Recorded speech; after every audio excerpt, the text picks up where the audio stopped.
to another episode of E&FtV's Bridging the Gap. And today I'm delighted to be joined by Bharat Sharma. Bharat, how are you? I'm well, Jason. Thank you for asking. How are you? Brilliant. Yeah, really, I've been really looking forward to the chat. Obviously, Mhm. you appeared on our panel discussion on imposter syndrome, which aired about 4 weeks ago. Yeah. So people may know a little bit about you, but Mhm. so you're obviously a student at Manchester Met in hospitality. Tell us a little bit about your career so far. Uh,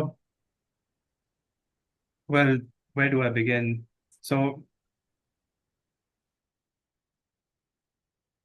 I went to uni straight after graduating from high school in 2022. I graduated in June and I started uni in September. And that was the first time I'd been away from home. So my first year at uni was a bit of a rough one. Um, my attendance wasn't that great, and I was new to the whole assignments uh, thing that they have.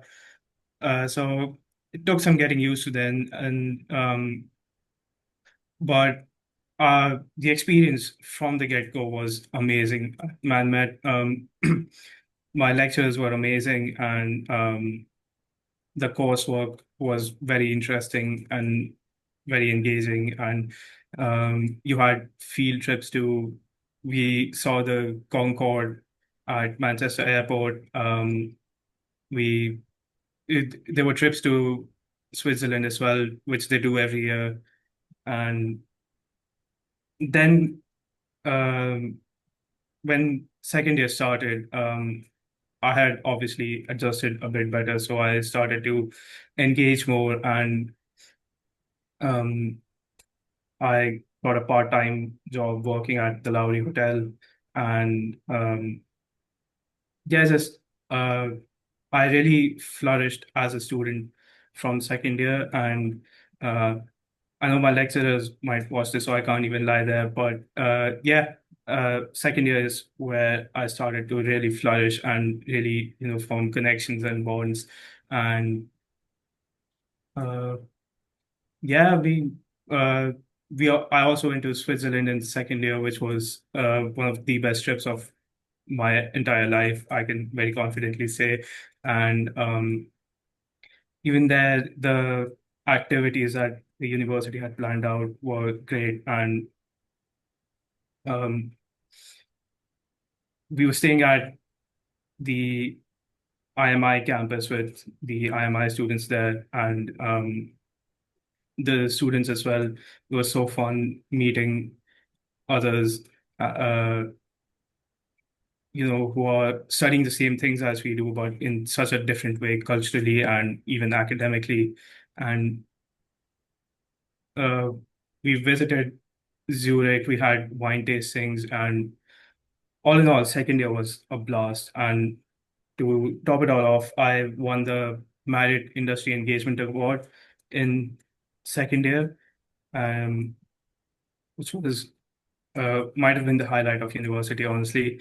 Um, then starting with then when I started third year, uh, or the final year at university, um, it was honestly just a grind, assignments, working my job, and we even started a hospitality society, which I was the chairman of. So that was also a very fun leadership experience, and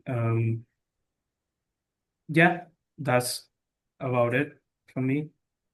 I'm always interested to hear students' tales of relocating from home country into the UK and studying. Tell us a little bit about those problems that you alluded to that you experienced in that first year.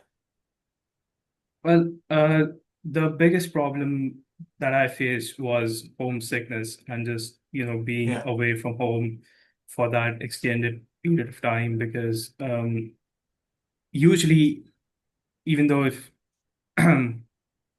I go on trips, that's maybe 15 days at most in a stretch, but this was multiple months that I've never been yeah. away from home for. So that was a very uh, that was, I think, the most difficult barrier that I had to face as an international student.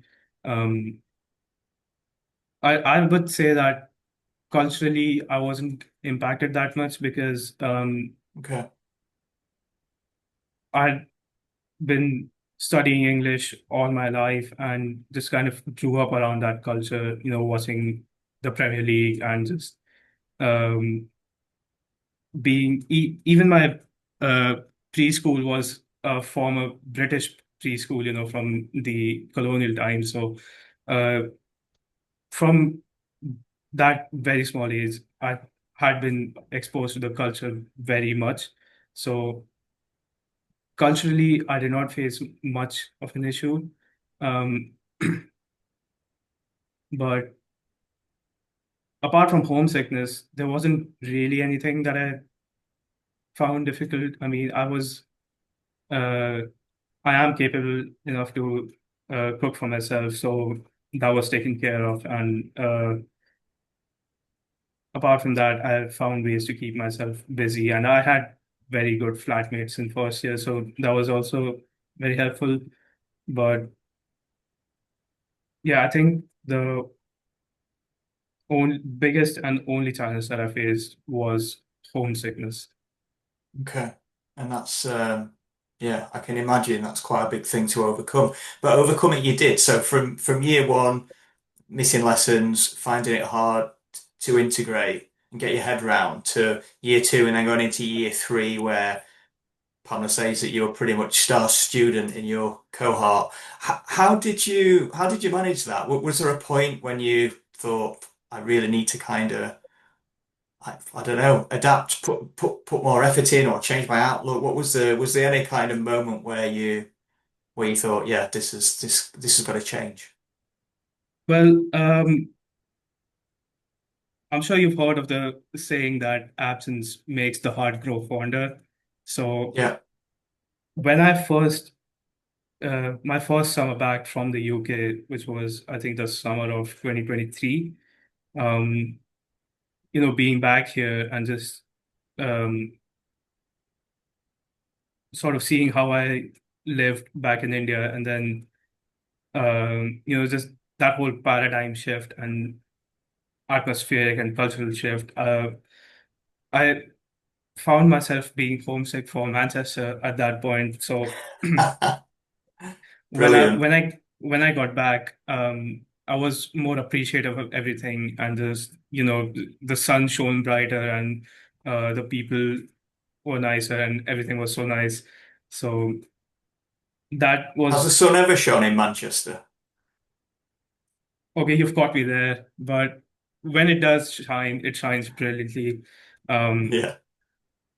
but I even miss the rains because I'm a rain fan personally, so even the rains were welcome. And yeah, that was the biggest part. And also just by the end of first year, I had made friends with a lot of people and gotten comfortable around people.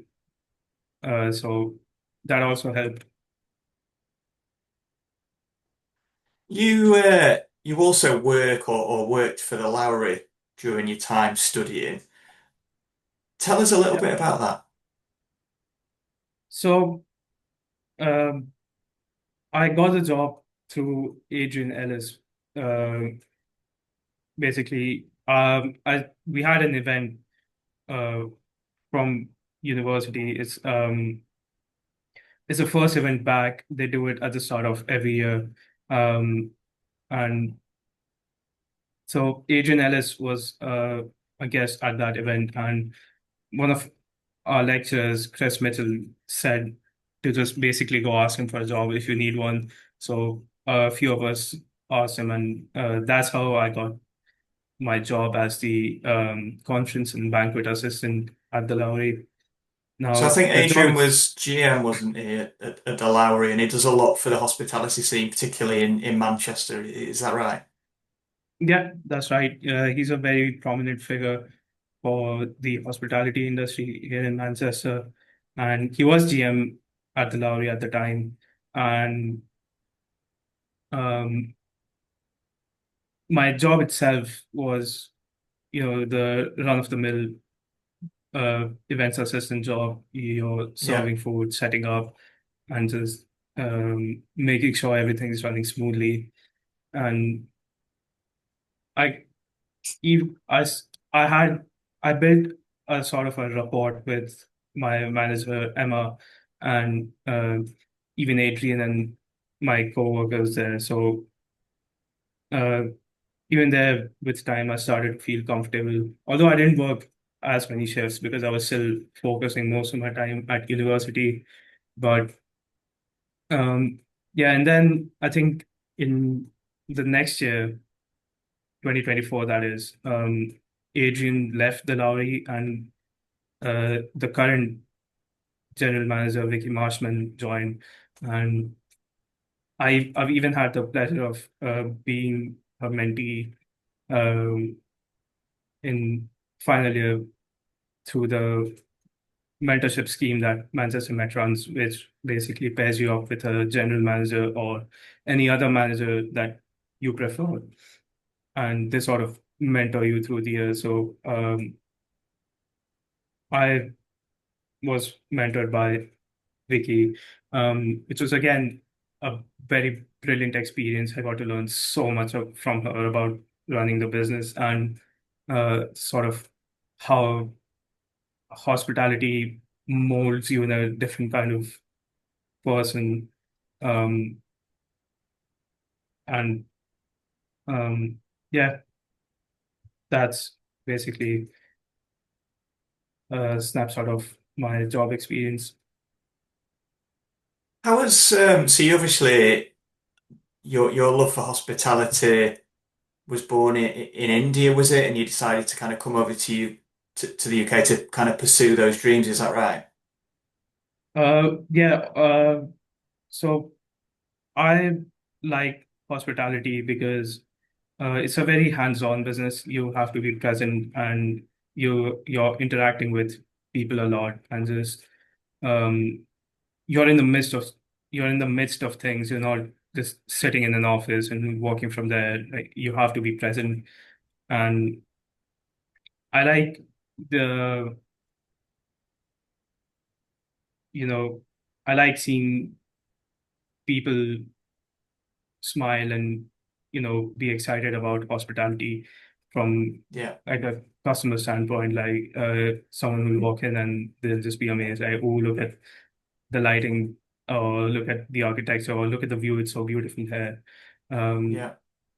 and the reason I came to study to the UK in the UK was mainly because I wanted to study abroad anyways, and sort of gain new exposure, because it's a lot different in India, and I'd say it's much harder to be a university student in India than it is in the UK, even considering all the homesickness and other factors. Um, I chose Man-Met because of the course itself, which is hospitality business management rather than hospitality management, which in India basically they teach you uh, how to serve water, or how to set a tablecloth. So in India, it's More ops more, focused. yeah, more ops focused, exactly. But I have a very businessy mind, and the course at ManMed really stood out to me, and that's why I chose to pursue it. And has the course met your expectations in terms of exposure to all the different facets of hospitality commercial? Uh, yeah, I'd say it's even exceeded my expectations, because I did not know what to expect to begin with. But from what I've learned, at this point, I can confidently say that you put me in any department in any hotel, and I'll excel there and um, give my best and produce the best results. So uh, definitely helped me become more knowledgeable about the hospitality industry and just sort of give that exposure that you usually don't get from uni courses where you're just basically uh, sat in a room and studying for an exam. Yeah. I know Pamela's been on the show and we've met before. And I know she's Mhm. super passionate about what she does and giving you guys the best experience during the course that you possibly can. How has it kind of shaped what you want to do in the future? I presume that you cover revenue management, marketing, sales, finance. Has any of the areas kind of stood out to you during the course and you think that you may want to do that for a career?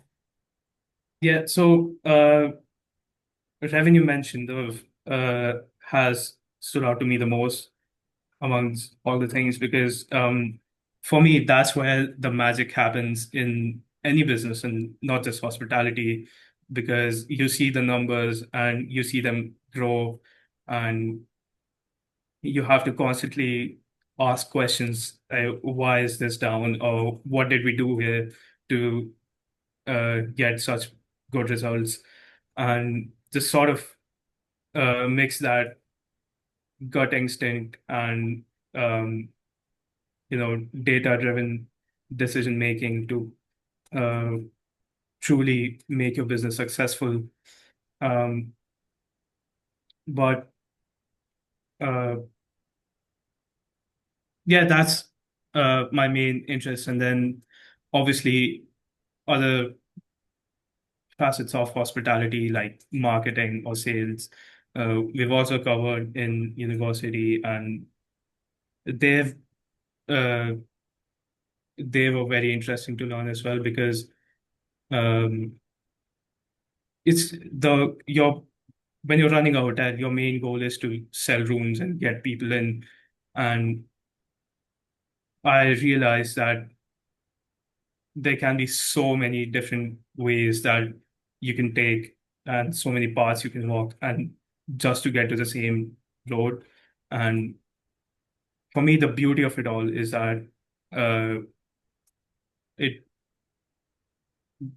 you have to constantly interact or work with people who are not walking your walk or not living your life and sort of that challenge and that um sorry the word is escaping me but yeah the challenge that brings it all together is uh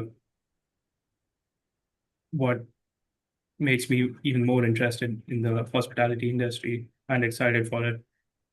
I think you're right. I mean, we obviously specialize in recruitment for revenue managers, and I think underrated skill is stakeholder management. You'll often be in a situation where you've got to explain complex concepts involving figures to maybe GMs that are more ops focused and um, put them in ways that are easily digestible and understandable Yeah. to people that may not be overly au fait with numbers, graphs, pie charts, that kind of thing. So that's certainly like so important in revenue management.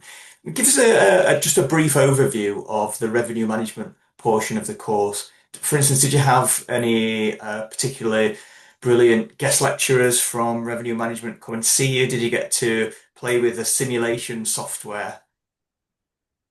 Yeah, we've had multiple guest lecturers for revenue management. We had uh, Kelly Anderson from the Kimpton Clock Tower at the time. Now I think she's at the Hilton in Manchester, which this was in second year. So we had a revenue management unit in second year, which was the first introduction of revenue management to me, and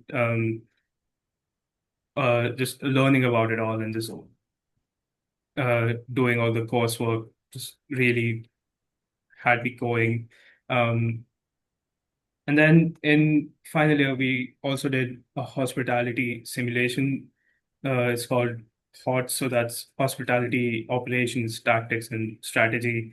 And So in that, we basically had to, we were divided into teams and we ran the simulation for a 3-year period. And basically, the teams were divided into different comp sets, and you had to change your hotel's pricing, you had to invest in marketing, um, you had to figure out what's the best yield for your hotel, you had to expand your, um, add different rooms and um, add a spa, add event spaces, all sorts of things. In my team, we were a team of three, and I undertook the revenue management side of it. And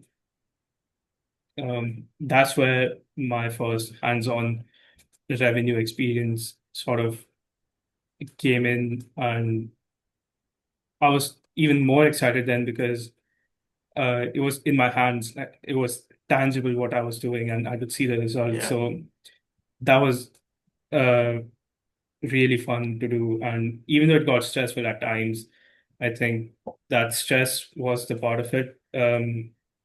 Even though I'm not a fan, I know it's necessary evil, as I say. Yeah. Yeah. Definitely a certain amount of stress is quite important, I think, to motivate and to focus. Too much is obviously bad. I think that kind of software is so brings it brings concepts to life in a real life way, I suppose. And I think for generations that have grown up on gaming, I think the gamification Yeah, of revenue management, which is essentially a game of Tetris in my eye, I think that's so important to engage people like you coming up through university. And actually, it's a nice alternative to learning kind of concepts in a more traditional way. It changes things up a bit, it engages a little bit. So I've always found that yep, kind of quite interesting. It's obviously worked for you as well. Tell us about your hopes and dreams for the future then. You're in India now. You're going to return, I believe, to do your masters in a year's yeah. time in September. Following that, what's your plans? Um, I've not really thought that far, but um, some of the ideas that I have is um, it's a lot of different things. So currently, I'm doing an online course in data analysis to, further complement and strengthen my revenue management skills. And then uh, there's some ideas about a business that I might be a part of soon. Okay. Um, and yeah, just doing my master's, and then my main priority will be to uh, stay in the UK this time and sort of just work there for a while. Okay. I think you mentioned lifelong learning and learning away from the classroom. And I think in revenue management, that's really important. There are things that maybe you don't get exposure to at university, and um, those things are quite important to pursue. Maybe skills with Power BI, or Tableau, a mastery of of Excel and an Excel spreadsheet Yep. to intermediate to advanced level. Um, Going on to maybe if you wanted your career to advance in a more data analytical way, SQL and programming and things like that. Those are the things that you'd have to kind of take yourself away.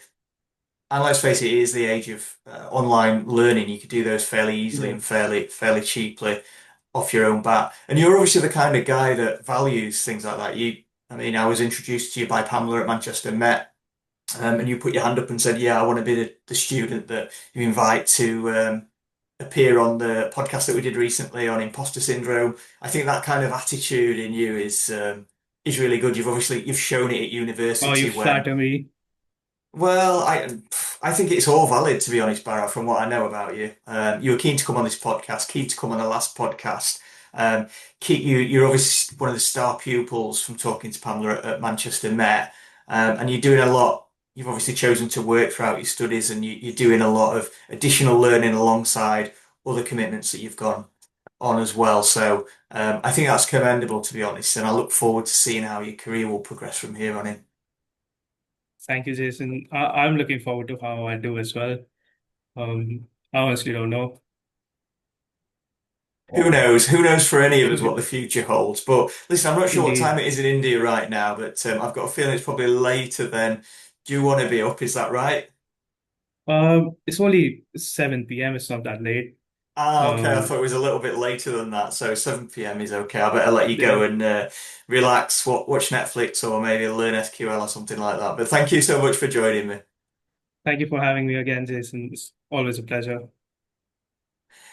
And that's all we've got time for this week. Like and share the show because it helps us attract cool guests like Bharat Sharma. See you next week. Here we go!